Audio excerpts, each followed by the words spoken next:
Alizée nous a invités à la suivre sur le tournage de son clip et on n'en est pas encore revenu.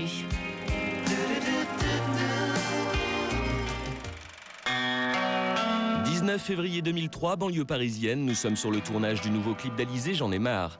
Vous avez peut-être déjà vu ce clip, mais sachez que ces 4 minutes ne représentent que la partie émergée d'un iceberg de travail. Et pour la première fois, la star a accepté de lever le voile sur quelques secrets de fabrication.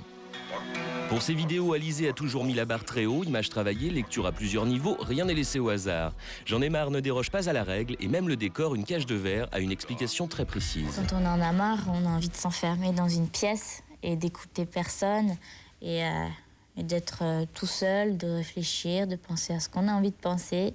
Et donc en fait, c'est l'image de l'enfermement en fait. Sur papier, l'idée a l'air simple, mais une fois sur le tournage, tout devient brusquement très compliqué.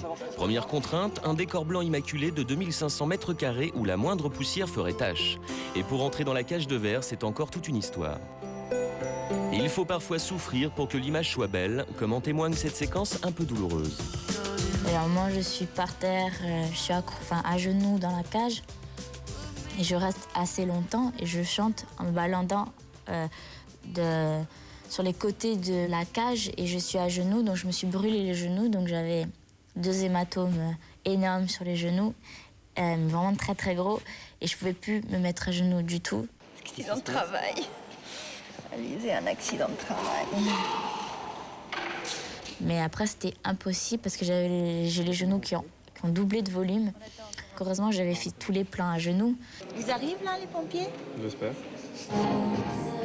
Plus de mal que de peur, puisqu'Alizée peut compter à tout moment sur une équipe de choc pour la rassurer. Une équipe à son image, discrète et très polie. Bonjour. Plus difficile encore que les plans à genoux, les prises de vue réalisées avec l'eau qui ont duré 5 heures. En vrai professionnel, Alizée ne s'est pas plainte une seule fois, pourtant son état aquatique a bien failli se transformer en état pneumonique. Il y a une partie où je suis dans de l'eau, en fait, je suis collée à une vitre. L'eau coule sur la vitre, mais dès qu'on met la main, on a toute l'eau qui nous vient dessus, quoi. Donc il suffisait que je mette à peine le doigt, j'avais le bras tout mouillé. Et l'eau était glacée. J'avais l'impression que c'était des glaçons, de la glace pilée qui me coulait dessus. Le problème, c'est qu'il fallait faire plusieurs plans. Et entre chaque plan, il fallait sécher les vêtements, me refaire le brushing, me refaire le maquillage. Et ça, je pense qu'on l'a recommencé 10 fois. Après avoir eu si froid, il était temps de briser la glace. Et voici la séquence explosive de la cage de verre. Je ne sais pas exactement comment ils ont cassé la vitre parce que on était très loin et je crois que c'était du plexiglas. Allons-y. Stop. Mais c'est vraiment moi qui casse la vitre avec le coup de poing, par contre. Celle qui est tout autour, c'est un montage. Et la petite où je donne un coup de poing, c'est vraiment moi qui la casse.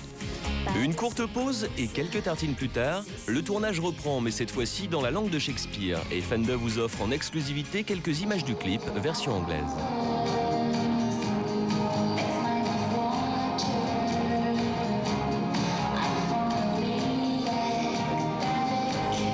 Le tournage aura duré 2 jours et 1 nuit et au final, l'artiste est très satisfaite du résultat. En fait, ce qui m'a surprise, c'est la manière dont ça a été monté, la vitesse les images, tous les plans mélangés. Je pensais pas que ça allait être comme ça et on est agréablement surprise.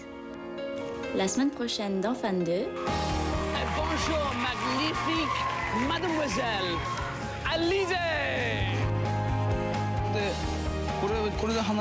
Alizée s'exporte, les Japonais s'emportent et Fanda vous offre un tour du monde plein de surprises en guise de dernier épisode. À la semaine prochaine.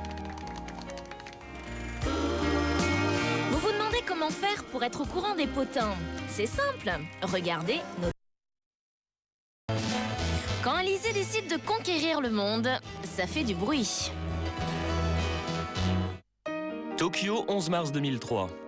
Nous sommes à l'autre bout du monde et pourtant c'est un visage bien connu des Français qui apparaît sur tous les écrans de la capitale japonaise. Notre Lolita nationale a en effet été choisi par les Nippons pour représenter une marque de petits gâteaux.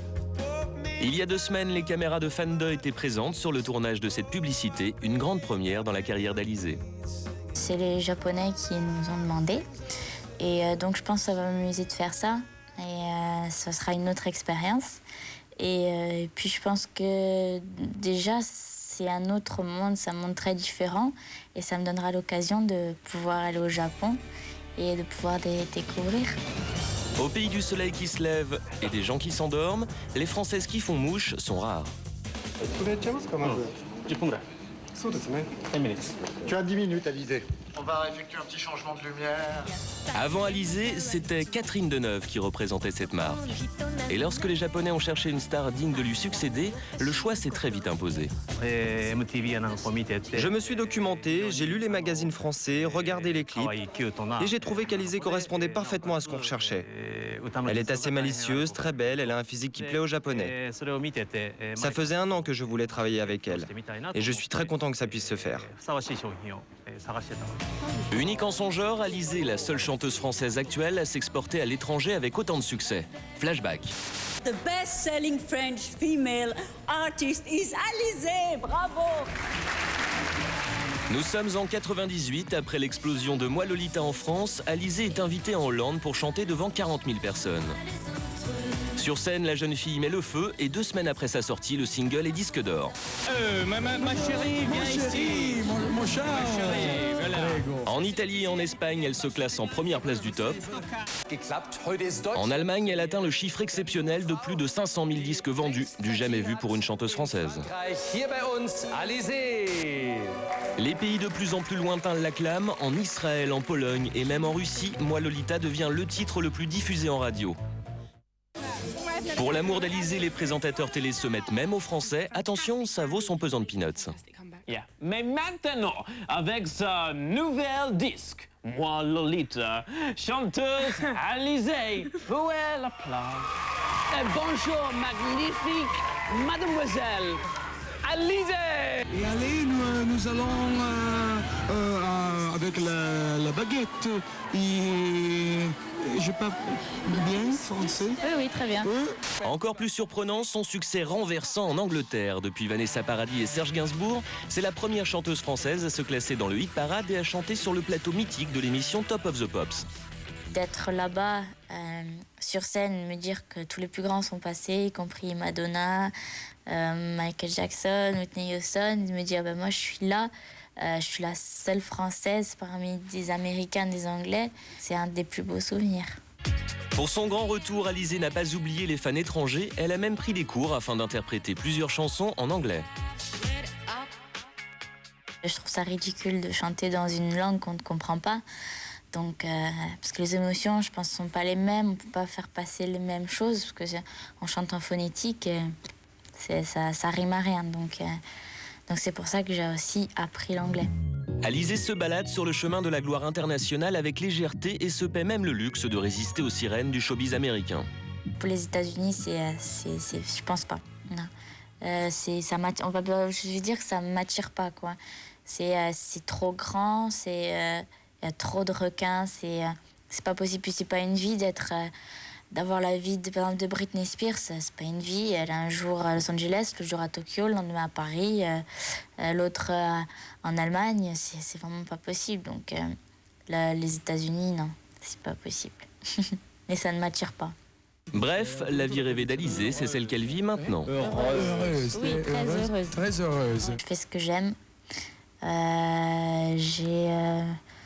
J'ai jamais manqué de rien, je ne manquerai de rien, je suis en bonne santé, je touche du bois, je suis en bonne santé, je fais ce que j'aime, je suis avec les gens que j'aime, et puis voilà. Et j'espère que ça continuera comme ça. Dès sa sortie, J'en ai marre s'est classé directement 5e du top. Avant même l'arrivée de son nouvel album, son comeback est donc un véritable carton. Le rêve continue, nos histoires d'un retour attendu s'achèvent et Alizé va poursuivre sa route. La chanteuse est une jeune femme humble et très appréciable qui semble vraiment mériter tout le succès qu'elle a. Et pour ne pas finir cette saga sur un jeu de mots facile, on lui souhaite bon vent. Voilà, vous savez tout sur le retour tant attendu d'Alizé. Il ne nous reste plus qu'à lui souhaiter bonne chance pour la suite. Allez, pas de jaloux après Patrick Fiori, Asia et Alizé. C'est au